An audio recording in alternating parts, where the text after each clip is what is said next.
আজকে ভিডিওতে দু চার কথা হবে রক্তের গ্রুপ নিয়ে, অর্থাৎ ব্লাড গ্রুপ নিয়ে।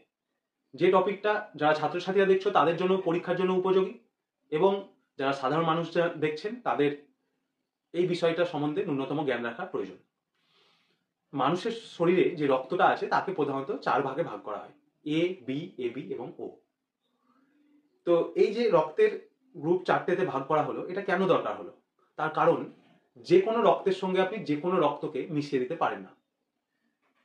এই রক্তের গ্রুপে আবার প্লাস মাইনাস আছে, এ প্লাস, এ মাইনাস, ও প্লাস, ও মাইনাস, এমনটা।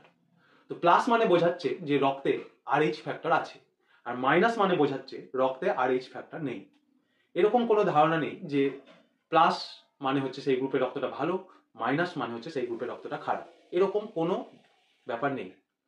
তো এবার কোন গ্রুপের মানুষ, কোন গ্রুপের রক্ত কোন গ্রুপের রক্তের সাথে মেশানো যেতে পারে সেটা আমরা বুঝবো।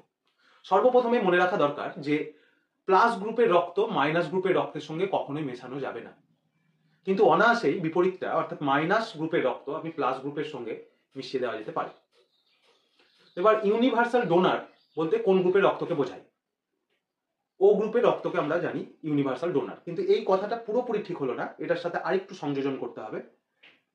যেহেতু প্লাস গ্রুপের রক্ত মাইনাসে যেতে পারে না, তাহলে ও প্লাস তো এ প্লাস, বি প্লাস, এবি প্লাসকে রক্ত দিতে পারবে, কিন্তু মাইনাস গুলোকে তো রক্ত দিতে পারবে না। তাহলে তো ও সবকে রক্ত দিতে পারছে না, তাহলে ইউনিভার্সাল ডোনার হলো কি করে?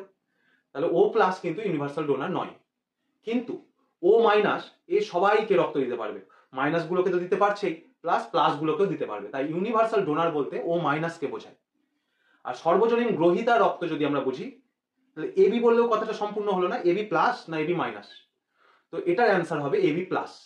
প্লাস যে সে তো মাইনাস গুলো থেকে রক্ত নিয়ে নেবে, আর এ, বি, এবি, ও থেকেও রক্ত, ও প্লাস থেকেও রক্ত নিয়ে নেবে, তাহলে এবি প্লাস হলো সর্বজনীন গ্রহীতা।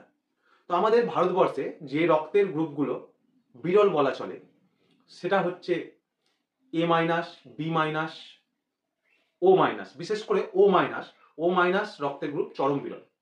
তো এমন সুন্দর সুন্দর তথ্য পাওয়ার জন্য এই চ্যানেলটি আপনারা অবশ্যই সাবস্ক্রাইব করুন এবং বন্ধু মহলে শেয়ার করুন।